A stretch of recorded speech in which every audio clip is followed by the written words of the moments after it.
I first met him in the early 80s in a Chinatown of urban Java. He didn't want his real name or address revealed, so we called him DJ for Dynamo Jack.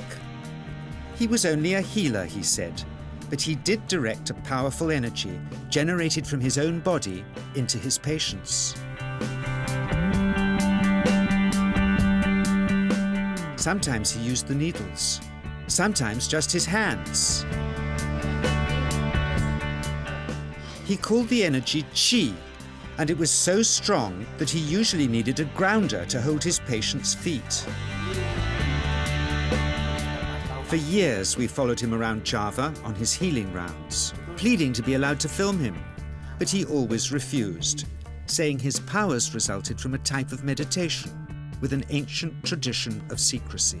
It was only when my brother Lorne was suffering from a serious eye infection that he finally allowed us to film him in 1987. It was nothing like any acupuncture I'd ever had. I was getting really powerful electric shocks and couldn't control my movements at all. Yin yang, positive and negative, you know. And my positive from here and my negative from here. And we meet together, it can get like electricity. And is this because you're special? You have a special sort of It's body? meditation every day. It's meditation that does it? Meditation every day. Like you can touch me, like this. It's nothing, okay? It's my burn. It's just like this.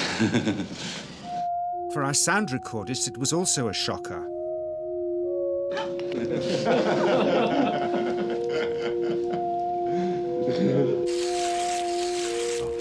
He then took our newspaper outside and showed us how qi can also be used to set things on fire.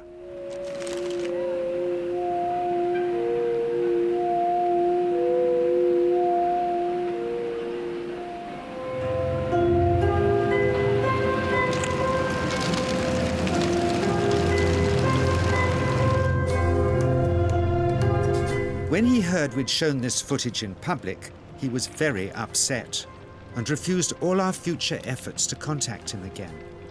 As the years passed, we sadly resigned ourselves to never seeing him again. My brother Lorne never did, for by 1997 he was already dead when I again found myself with DJ, now treating me for an eye problem.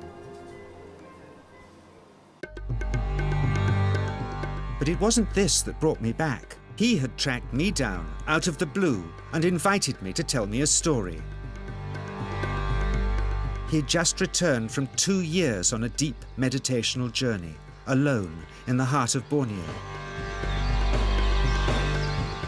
Amongst his revelations, he had seen, he said, how history was moving on into great change, and the old wisdom was vanishing. So he'd called me back to film just enough of him to remind us that we all have undreamed of powers sleeping within us, and that there's nothing special about him except for his training in waking them. Grounding this patient, my cameraman Joe is having to use all his weight to keep contact. But she is pushing him away.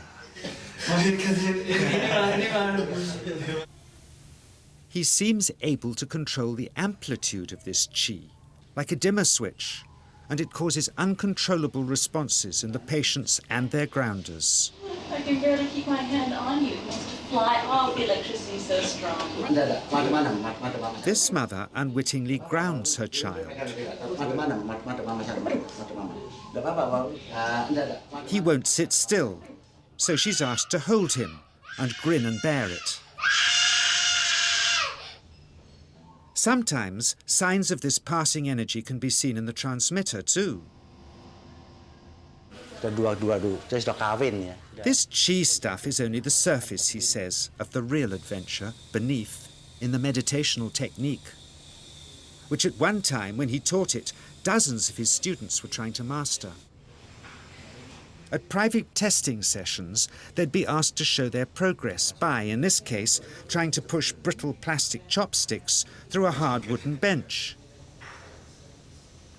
Some of them could make some dents, but only DJ can go right through.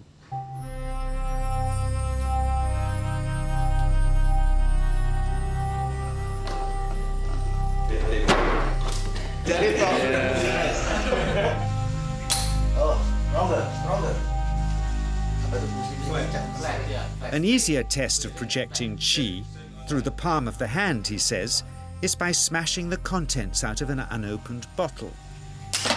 Yes, sir.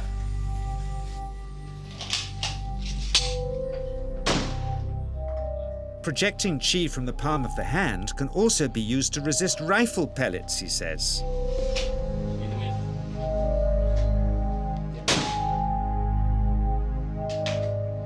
First, you learn to distinguish between yin and yang qi in your body. Then how to pool it in your navel chakra. Then how to project it, he says. And it's the proportionate mixture between yin and yang which accounts for different effects, like pulling or pushing objects or igniting them. Then he gets really strange. He says that mastering yin qi is the key to the spirit world. There's a long tradition of Indonesian krisis being possessed by spirits. So people bring him their krisis to see if they're duds. Here, he says, he doesn't manipulate matter by projecting mixtures of yin and yang qi. He merely creates a field of yin energy in which, he says, if there's a spirit, it can manifest itself.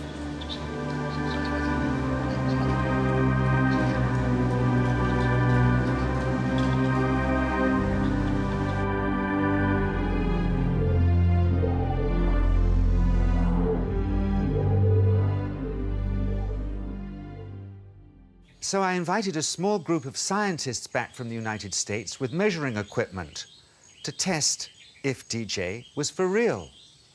And if so, where might this energy belong on the electromagnetic spectrum? Catherine Cook, CEO of the Mind Science Foundation in Texas. Dr. Roger Nilsson, a Swedish medic and international racing sailor. Dr. Greg Simpson, a physicist from New York's Albert Einstein University, and Andreas Polak, one of DJ's Australian students. The visitors are confident they'll uncover him as a fraud in no time. Greg is the first guinea pig, and he's uncomfortable about showing that he can feel anything at all. Dr. Roger doesn't know what to expect.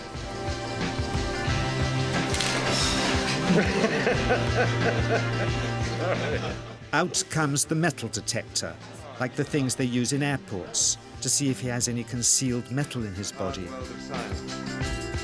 Then the voltmeter, to try and measure the qi.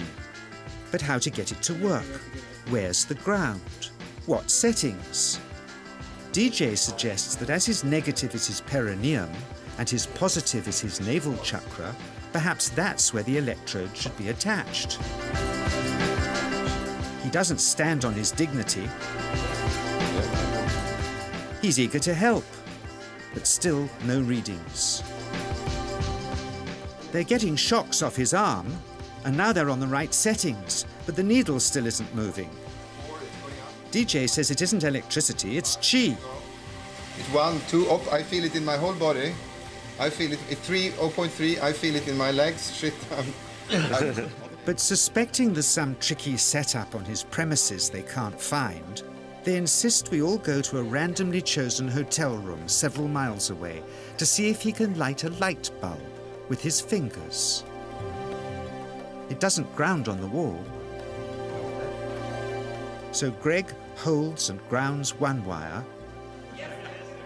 while DJ pumps qi through the other.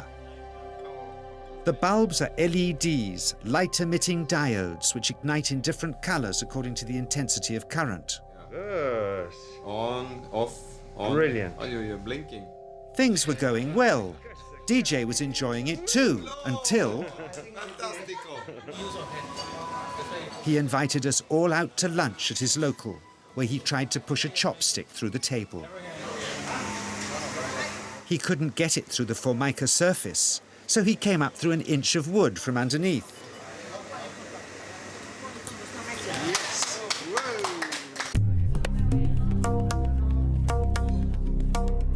Not only did he draw his own blood, but a chopstick splinter had caught Alison here between the eyes, drawing more. The incident was laughed off apologetically, but next morning he was a different man, drawn and upset. He said he'd been visited all night by his long-dead master, raging that he'd broken the strict taboos of his sect, never to show off in public and never to cause harm or draw blood. He felt deeply chastised. All further testing and filming must end. Never again would he submit to public scrutiny, nor accept any new students. He would sink from sight and continue his healing in obscurity, as he had done since before we met him in the early 80s and had always told us was right. I realized that for science there's nothing conclusive here, nor for me really, who for years has felt this powerful energy flow through me and the patients I grounded for him, and seen what else he can do. Nothing conclusive, except for his healing successes and the wonderfully hard to believe.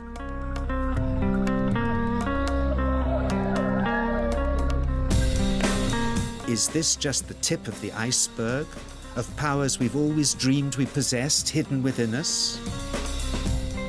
When we look for ourselves, is it somewhere here?